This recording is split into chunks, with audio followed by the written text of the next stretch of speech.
Government की है। हम लोग क्योंकि सरकारी नौकरी कितनी दे दो एक सीमा होती है। आज करीब 1,33,000 नौकरी दी जा चुकी है। 1,25,000 के प्रोसेस चल रहा है, इंटरव्यू चल रहे हैं, परंतु उसके बावजूद 1 लाख और हम देने का घोषणा कर चुके हैं। परंतु उसके बावजूद भी संख्या इतनी बड़ी है बेरोजगारों की भी, हर व्यक्ति को नौकरी की आवश्यकता होती है परिवार के अंदर, और प्राइवेट सेक्टर का अपना महत्व होता है। तो एक तरफ तो सरकारी नौकरी और दूसरी तरफ प्राइवेट सेक्टर को हम प्रमोट कैसे करें। इन्वेस्ट राजस्थान में करने के लिए लोग पहल करें, आने की इच्छा रखें, ये माहौल तो उन्होंने बना दिया। जब मेगा एक प्रकार से इवेंट हुआ था इन्वेस्ट राजस्थान के, 11 लाख करोड़ का मतलब आप कल्पना कर लीजिए, एमओयू साइन हो गए हैं। 10 लाख का टारगेट अगर नौकरी मिलने का, अगर वो पूरा सब हो जाता है तो पूरा कभी होता नहीं है। पर हमने जो कस्टमाइज पैकेज देते हैं, अभी जो नई पॉलिसी आई रिप्स की 22 की, उसके माध्यम से एमएसएमई का हमने एक्ट बना दिया कि 5 साल तक आपको सरकार के पास आना ही नहीं है, खुद ही आप सब कुछ फॉर्मेलिटी कर लीजिए और काम शुरू कर दीजिए। वो भी अड़चन होती है कई बार, तो तमाम माहौल ऐसा बन चुका है। उसके कारण ये कंपनियाँ आ रही है इतनी संख्या में। कल जोधपुर में गया, वही काफ़ी कंपनी आई हुई थी, नौकरी दे रही है, 18 लाख पैकेज दे रही है बच्चों को। तो सारे बच्चों में बात जाके करिए, बहुत खुश हैं ये, इनको विश्वास है कि नहीं, ये जो माहौल बना है राजस्थान के अंदर, उसका फ़ायदा मिलेगा। आने वाले वक्त में और ज़्यादा जॉब मिलेगी, कंपनी भी आएगी। और ये ऐसे फेयर जो लगे हैं मेगा जॉब फेयर, ऐसे फेयर हर जिले में लगेंगे, फिर और लोगों को आसानी हो जाएगी नौकरी प्राप्त करने। फिर एक पेपर लीक हुआ, आपने एंटी चीटिंग बिल भी लाया। पेपर लीक तो देखिए आर्मी में भी होते हैं, हर राज्य में होते हैं, पर राजस्थान वो राज्य है जो कल पेपर लीक को उनको पकड़ लिया। राजस्थान लोग जिलों में बेल बंद कर रहा है पेपर लीक करने वालों को। एकमात्र राजस्थान राज्य जहाँ लोग जेल में सड़ रहे हैं, बाकी तो आप देखिए छूट जाते हैं लोग। तो हमारे यहाँ धीरे धीरे लोग समझ गए हैं कि यहाँ दाल गलने वाले नहीं हमारे, क्योंकि ये गैंग बन चुकी है। ये पूरे एक प्रकार से पूरे राष्ट्रव्यापी ऐसी इन्होंने बना लिया, गिरोह बना लिया है।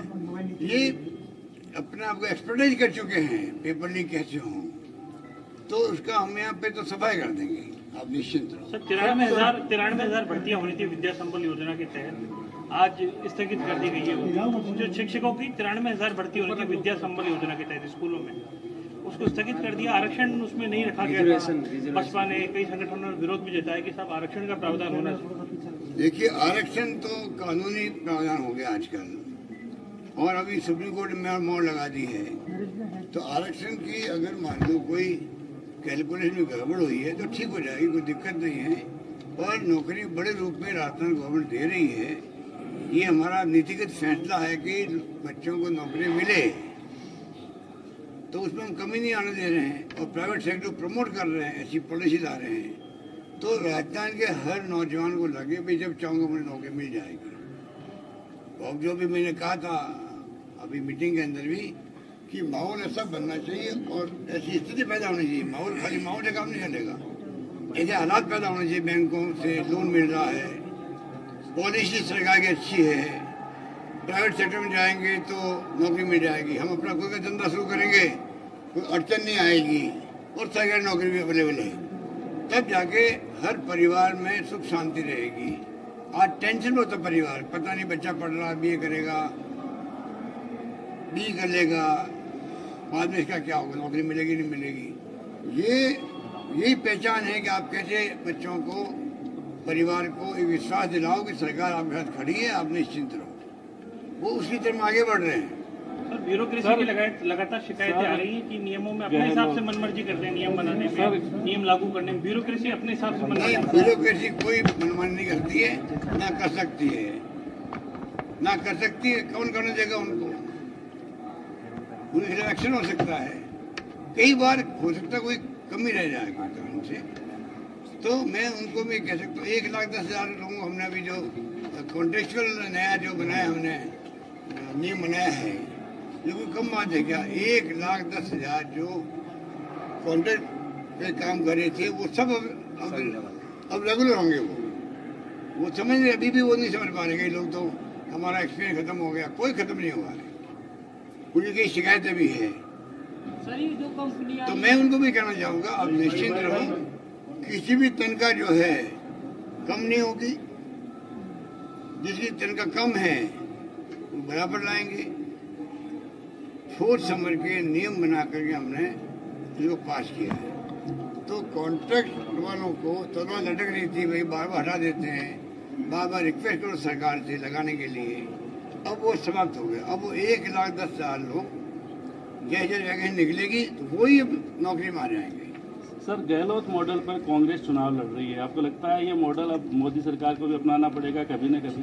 हिमाचल में ओपीएस कोई गलत मॉडल नहीं है, ये कांग्रेस का मॉडल है।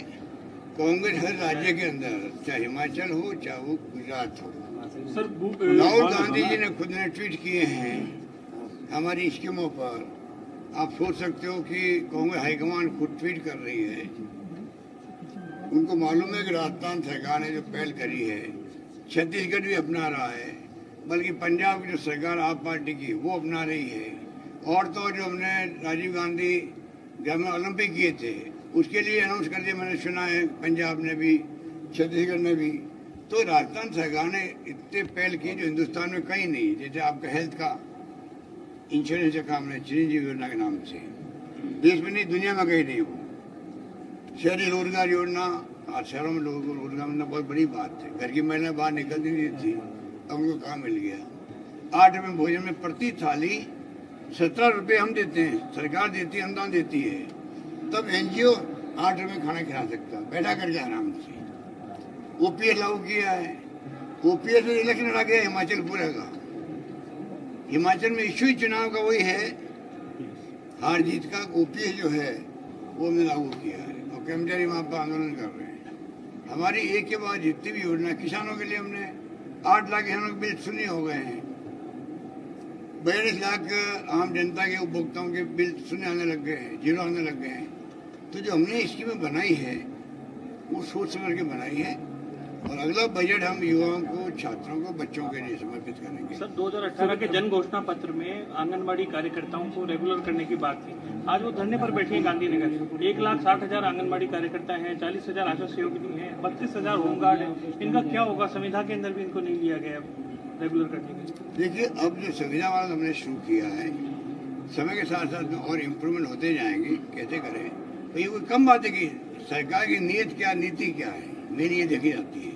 नीति व नीयत आप सामने हमारे हैं कि 1,10,000 जो लोग सालों से बैठे हुए थे, 5-10 साल से संविदा पर, उन सबको पक्का करने का हमने तय कर लिया। क्योंकि आप पक्का ऐसे कर नहीं सकते, कल कोई कोर्ट चला जाएगा। उसके लिए नियम बनाए हम लोगों ने, बाकायदा कॉन्ट्रेक्चुअल सर्विस के नियम बन गए। तो इतने बड़े बड़े फैसले हो रहे हैं, तो नौजवानों को विश्वास होना चाहिए सरकार पर। शिराव दे सकते हैं। तो हमारे कुछ बच्चे लगे वहाँ गुजरात के अंदर 35 दिन तक। मैंने उनको समझा, मेरे को मिले थे वो भी समझ रहे हैं धीरे धीरे। हमारी नीति है नौजवानों को बेरोजगारी की स्थिति नहीं बनी रहे और हम उस पर कामयाब होंगे।